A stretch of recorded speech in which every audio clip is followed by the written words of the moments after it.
What's up, guys? I'm in their grandma's post-race area. I just figured I'd do this video now before I get too sore, well, my memory is fresh. So my official time was 3:21:19. I was shooting for 3:24:59, so I beat my goal. But I also thought I could break 3:20, so I'm actually happy with this because not to be like disappointed at all, but for some reason I thought I ran 3:20 something. So I knew I was really close to that sub 3:20, but actually I'm wrong on that pace. But according to my Garmin, so a marathon's 26.2, 2 miles. I ran 26.34 on my Garmin, and it says I averaged 7:38 on the website. It says 7:42. Sorry if I'm a little hoarse. I'm gonna go over my splits. A lot of splits because it's 26 miles, but.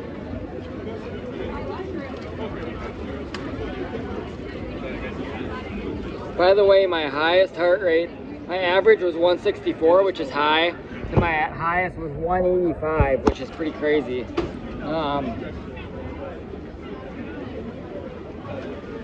Just gonna go over these laps now. So I was shooting for 7:49.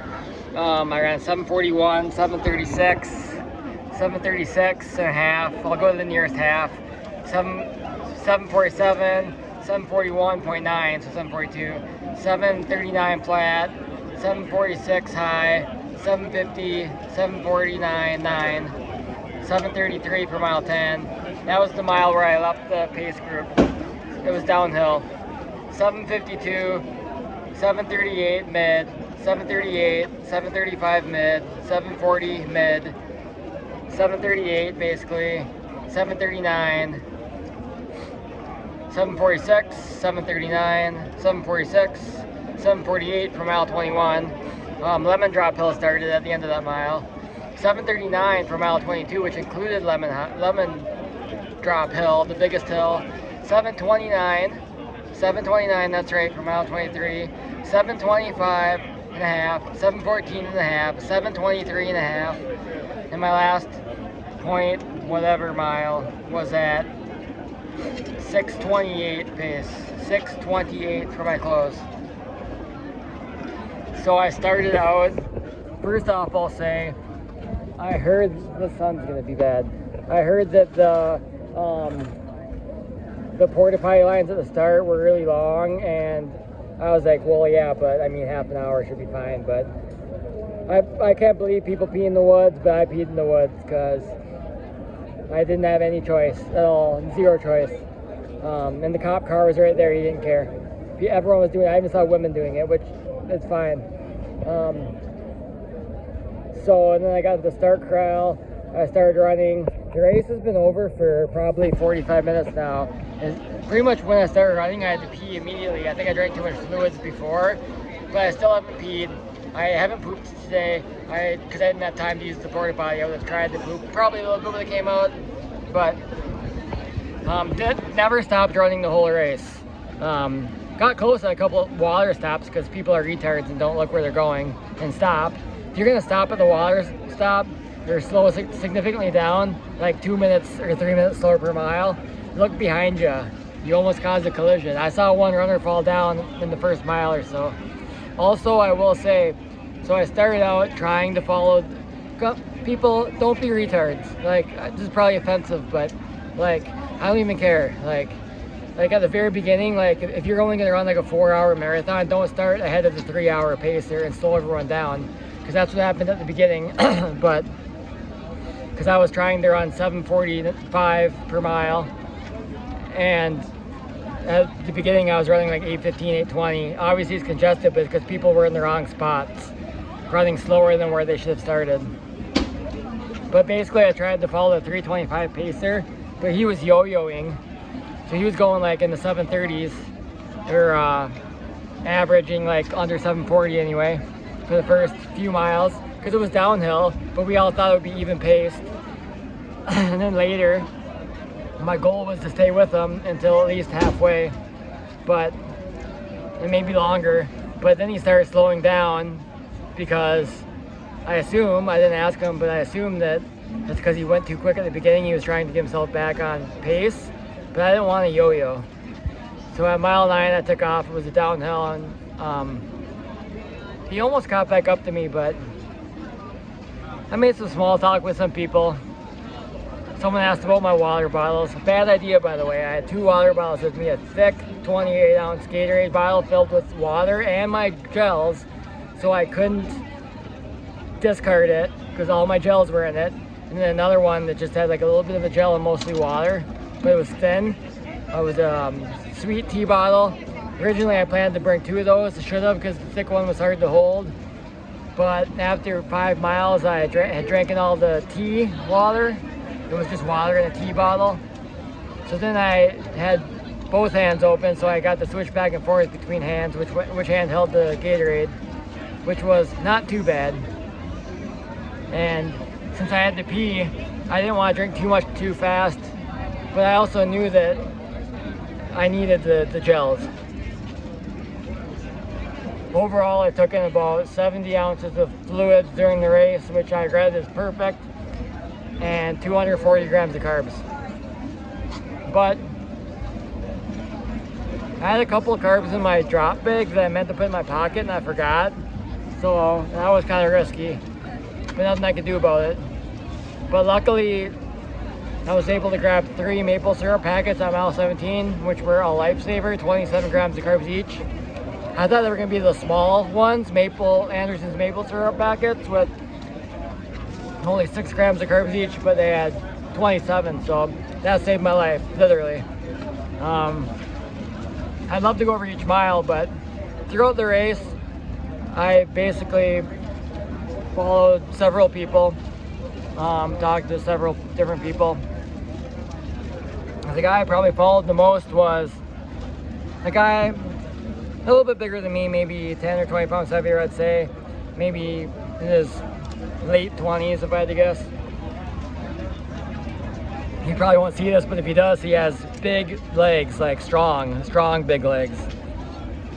And I first noticed him probably at mile 9 when I left the pace group, and I last noticed him around mile 20 or 21, maybe around mile 19. We were kind of yo-yoing back and forth. I was ahead of him for a while, and he passed me back. A few miles later, I'm like, man, I should have just paced off you. We're going the exact same pace.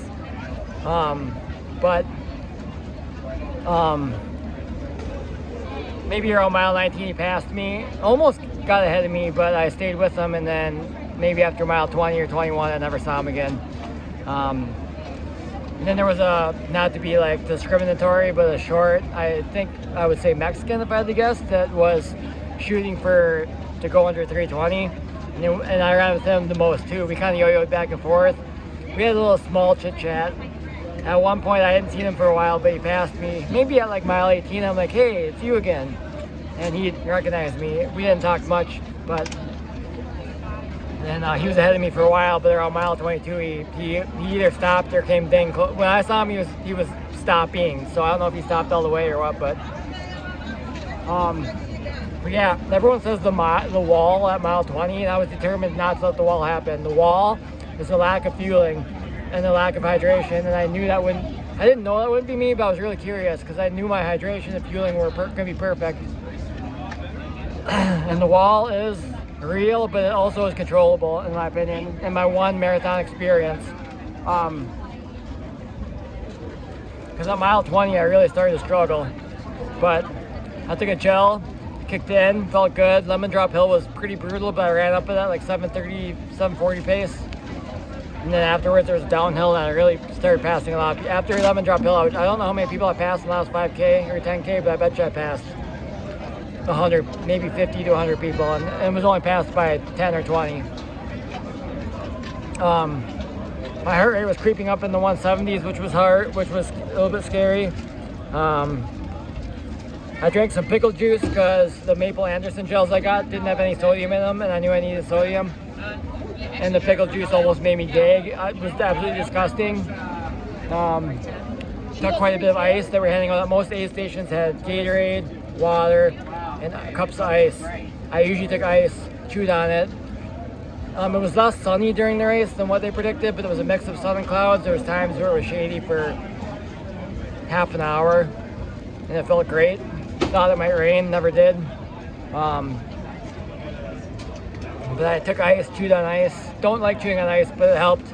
And then later in the race, some aid stations had wet sponges. I took them and put them underneath my hat. Felt great.